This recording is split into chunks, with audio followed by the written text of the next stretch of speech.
सलाम, सत श्री अकाल। आज मैं सुरभि पांडे फिर से आ चुकी हूँ आपके सामने एक और नई कहानी के साथ। कहानी इस बार मुंशी प्रेमचंद द्वारा रचित है और कहानी का शीर्षक है मंत्र। ये कुछ दिनों पहले मेरे पापा ने मुझे एक दिन ऐसे ही बैठे बैठे सुनाई, तो मैंने सोचा क्यों ना यही कहानी आपको भी सुनने का मौका मिले। तो सुने, आइए सुनते हैं।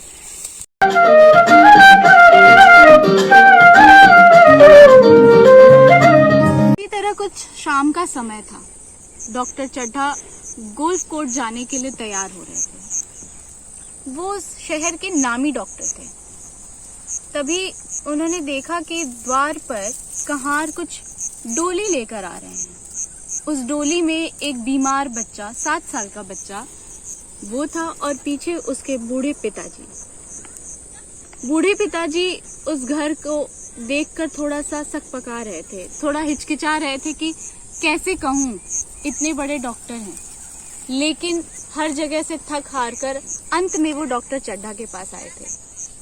उन्होंने कहा, मालिक, मेरा बच्चा 3 दिन से आंखें नहीं खोल पा रहा है, बहुत बीमार है। डॉक्टर चड्ढा ने अपनी सिगार जलाई और कहा, कल सवेरे आना, अभी कोई मरीज देखने का समय नहीं है। वृद्ध आदमी ने उनसे बहुत निवेदन किया, हाथ जोड़ा, पैर पड़े कि आप एक बार मेरे बच्चे को देख लीजिए, 3 दिन से उसने आंखें नहीं खोली। पर डॉक्टर चड्ढा को गोल्फ कोर्स जाना था। उन्होंने कहा, एक बार कह दिया ना, सुबह आना तो मतलब कल आना, आज नहीं, ये मरीज देखने का समय नहीं है। बूढ़ा गिड़गिड़ाता रहा, रोता रहा, पर डॉक्टर चड्ढा ने उसकी एक ना सुनी और वो सामने खड़ी मोटर की ओर चल दिए। मोटर में बैठकर रवाना हो गए। बूढ़ा व्यक्ति उस मोटर को तब तक देखता रहा जब तक वो दिखती रही। उसके बाद निराश होकर उसने कहारों को कहा कि डोली उठाओ और घर की ओर चलो। जब हर जगह से थक हार कर इधर आया था और यहाँ ही इसका इलाज नहीं हो रहा, तो अब रुकने का कोई मतलब नहीं है और वो घर की ओर चले गए। बड़ी आशा लेकर वो डॉक्टर चड्ढा के पास आए थे। उन्हें कहीं ना कहीं उम्मीद थी कि शायद वो उनके बच्चे का इलाज करेंगे, पर कोई इतना निर्मम कैसे हो सकता है। खैर, डोली घर की ओर चली गई। शाम के वक्त उनका हंसता खेलता हुआ बच्चा स्वर्ग सिधार गया। कई वर्ष बीत गए। डॉक्टर चड्ढा ने इन वर्षों में खूब नाम, शोहरत, ऐशो आराम, बहुत कुछ कमाया। उनकी 2 संतान थी, एक बेटा और एक बेटी। हाँ, लेकिन उनका एक नियम तय था कि वो कुछ भी काम करेंगे, कोई भी मरीज देखेंगे तो उसका एक समय होगा, और उस समय से हटकर थोड़ा सा भी इधर उधर हुआ तो वो किसी मरीज को नहीं देखते थे। बहरहाल, बेटी की शादी हो चुकी थी, तो जो बेटा था वही इनका सहारा था।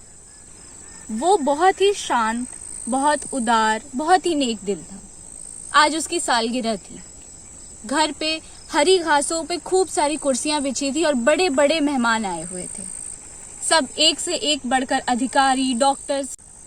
लड़के का नाम कैलाश था। उसे उस दिन 1 मिनट की भी फुर्सत नहीं थी। नई कमीज सुंदर बनके वो अपने सालगिरह पर तैयार खड़ा था, लेकिन हर 2 मिनट में कोई इधर से आवाज देता, कैलाश जरा इधर आना, कैलाश जरा इधर तो सुनो, आज इधर नहीं आओगे क्या। कैलाश बहुत व्यस्त था। तभी उसकी एक सहपाठी ने आकर उससे बात की। अच्छा हाँ, कैलाश को एक अजीब सा शौक था। वो सांप पालता था। उसे सांप पालने, उन्हें नचाने का बड़ा शौक था। तो उसकी सहपाठी मृणालिनी ने कहा कि मुझे सांप देखने हैं। तो कैलाश ने कहा कि आज नहीं, कल दिखा दूंगा। तो उसने बोला कि रोज रोज तुम यही कहते हो, मुझे तो आज ही देखना है। कैलाश अपने सभी मित्रों को लेकर एक कक्ष में गया।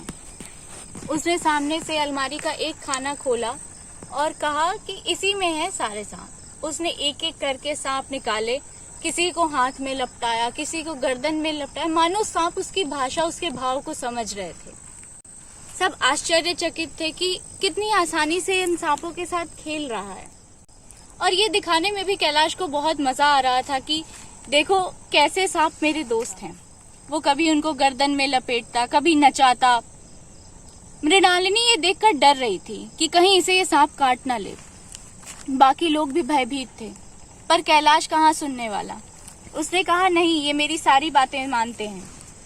मृणालिनी इतना डर गई कि उसने कहा कि चलो हटो यहाँ से, चलते हैं। देखो गाना शुरू हो गया, लेकिन कैलाश पर तो मानो जैसे भूत सवार था। कैलाश ने कहा ये सबसे जहरीला सांप है मेरे पास। उसने कहा कि आप सभी इसके दांत देख सकते हैं। कैलाश ने उस सांप की गर्दन इतनी जोर से दबाई कि उसके 2 जहरीले दांत दिखने लगे। प्रत्यक्ष को प्रमाण की क्या आवश्यकता। लोग आकर बार बार उसके दांत देखते और कहते वाकई ये कितना जहरीला है। डरते, आश्चर्यचकित होते, और इसमें कैलाश को मजा आ रहा था। अंत में उसने उसकी गर्दन ढीली कर दी और सांप को जाने दिया। पर वो गेहूं सांप बहुत ही खतरनाक और क्रोधी था। उसे लगा ये कैसा अत्याचार हुआ मेरे साथ, ये किस तरह का व्यवहार किया इसने। और इसी क्रोध में आकर उसने कैलाश की उंगली पर डस लिया। कैलाश को सांप काटते ही महफिल में अफरा तफरी मच गई। उसके पिता डॉक्टर चड्ढा आए और पूछा कैसी तबीयत है। उसने कहा कुछ नहीं हुआ, जड़ी बूटी जो है उसे लेप लगाने से मेरी हालत बिल्कुल ठीक हो जाएगी। पूरा परिवार उसकी बातों में आ गया। वो लेप लगाने लगा, पर आधे घंटे के बाद उसके होठों पर पीलापन पड़ने लगा, आंखें बंद होने लगी, उससे खड़ा न रहा गया और वो जाकर बैठ गया और उसने पंखा झलने का इशारा किया। कुछ समय बाद डॉक्टर चड्ढा ने फिर पूछा बेटा कैसी तबीयत है। उसने इशारे में कहा कि अब मैं बोल नहीं पाऊंगा। डॉक्टर चड्ढा परेशान हो उठे। उन्होंने कहा मैं व्यर्थ ही इसकी बातों में आ गया, मुझे पहले ही इसे दवाई देनी चाहिए थी, ना कि जड़ी बूटियों पर विश्वास करना चाहिए था। अब तो उस दवा का भी कोई असर नहीं होगा। कितनी बार कहा कि तुम सांप ना पालो, ये विषैले होते हैं, खतरनाक होते हैं, पर इसने मेरी एक ना सुनी। अब क्या करूं, मेरा तो दिमाग ही काम नहीं कर रहा। उसी समय किसी महाशय ने सुझाया क्यों ना किसी मंत्र पढ़ने वाले को बुलाया जाए, सुना है वो सांप का विष तुरंत ही हटा देते हैं। डॉक्टर चड्ढा ने कहा आपको जो करना है जल्द से जल्द करिए, मेरा एक ही बेटा है और मैं इसे नहीं खो सकता। एक मंत्र पढ़ने वाले को बुलाया गया, पर कुछ असर ना हुआ। सूरज काका भी अपने घर को चले गए, तो हमें भी आना पड़ा। तो बाकी की कहानी यहाँ से शुरू करते हैं। दूर किसी गांव में एक बूढ़ा और बुढ़िया रहते थे। वो बूढ़ा मंत्र पढ़ने के लिए मशहूर था। उन दोनों का घर शहर से कई मील दूरी पर था। दोनों गरीब थे, कैसे भी अपना जीवन चलाते थे। बुढ़िया और बूढ़ा अंगीठी के आगे बैठकर जाड़े की रात काटा करते थे।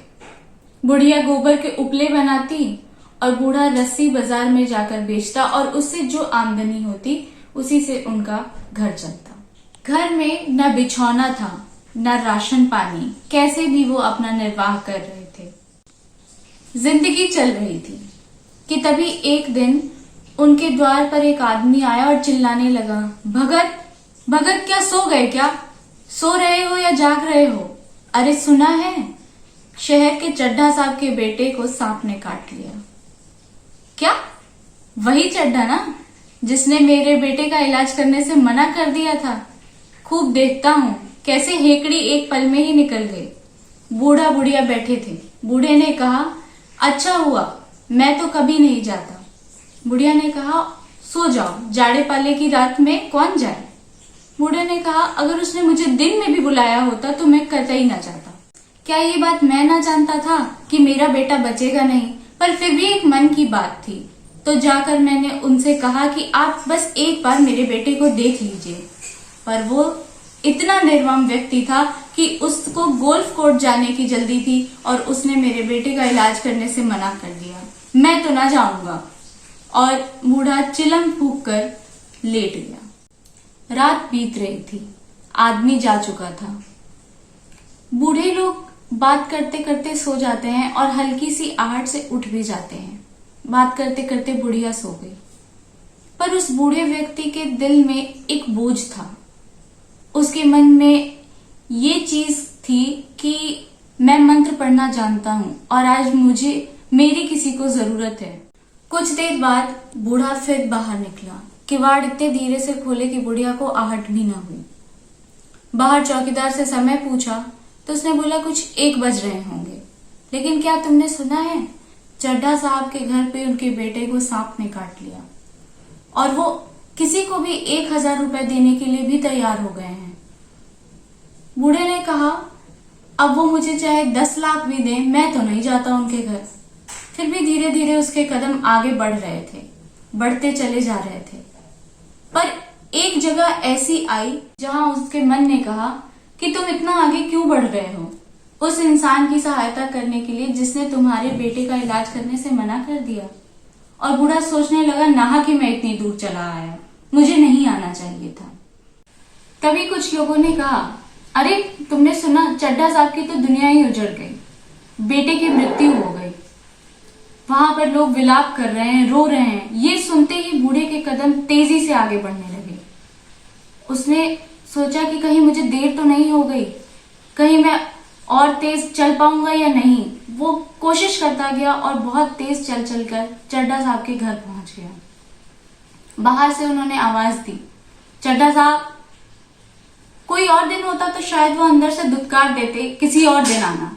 लेकिन उस दिन चड्ढा साहब बाहर आए और उदास मन से कहा कि भाई मेरे ऊपर बहुत ही बड़ा संकट आ गया है, आज शायद मैं किसी मरीज को ना देख पाऊंगा और शायद 1 महीने तक ना देख पाऊंगा, फिर कभी आना। तो बूढ़े ने कहा, मैंने सब सुना है, इसीलिए मैं आपके पास आया हूँ। मैं मंत्र जानता हूँ और मैं विष हटा सकता हूँ। चड्ढा साहब ने कहा कि कई मंत्र पढ़ने वाले आ गए, किसी से कुछ ना हो सका, लेकिन फिर भी अगर तुम कुछ करना चाहते हो तो आओ, अंदर आओ। उसने कहा, मुझे बस एक बार आप भैया से मिलवा दीजिए, मैं विष हटा दूंगा। उसने थोड़ा नर्स जांची, देखा परखा और मुस्कुराया, मानो विजय उसके सामने है। उसने कहा, आधे घंटे में भैया जीवित हो उठेंगे, बस आप ऐसा करिए, कहारों से कहिए कि पानी लेकर आए। मेहमान कम हो चुके थे, कहार भी कम थे, तो जितने लोग थे सब मिलकर कुएं से पानी ला ला कर उसे देते। वो मंत्र पढ़ता और जैसे ही एक मंत्र समाप्त होता तो कुछ जड़ी वो कैलाश के माथे पर लगाता और फिर पानी से उसे नहलाता। जैसे जैसे सुबह होने लगी, कैलाश ने भी अपनी आंखें खोल ली। सब लोग खुश थे। चड्ढा साहब की पत्नी आकर उनसे मिली और रोने लगी। वो उस बूढ़े के कदमों पर जा गिरे और उनका धन्यवाद करने लगे। फिर उसके बाद कैलाश से पूछने लगे, अब कैसी तबीयत है। इस बीच बूढ़ा व्यक्ति कहीं चला गया, जैसे गायब सा हो गया। लोग उन्हें ढूंढने लगे, पूछने लगे आखिर वो कहाँ गए। तो चड्ढा साहब ने कहा कि रात के अंधेरे में तो मैं उन्हें नहीं पहचान पाया, लेकिन सुबह की छटा में मैं पहचान गया। एक बार ये अपने बेटे को लेकर मेरे पास आए थे और मैं गोल्फ कोर्ट जाने के चक्कर में मैंने इनको मना कर दिया था और मैंने इलाज नहीं किया था। वो व्यक्ति 1 रुपया भी नहीं लेगा, वो तो उसका धर्म था, इसलिए उसे यहां तक खींच ले आया उसका धर्म। और मैं आज ही जाऊंगा और उनके कदमों पर जा गिरूंगा। मुझे बस इस ग्लानि से मुक्ति चाहिए। वो कुछ नहीं लेगा, ये मैं जानता हूं। उसका जन्म केवल यश की वर्षा करने के लिए ही हुआ है। उसकी सज्जनता ने मुझे एक ऐसा आदर्श दिखा दिया जो जीवन पर्यंत मेरे सामने रहेगा। तो ये थी आज की कहानी। आशा करती हूँ आपको ये कहानी बेहद पसंद आई होगी, और पसंद आई हो तो कमेंट सेक्शन में जरूर बताएं। फिर मिलेंगे एक नई कहानी के साथ। धन्यवाद, नमस्ते।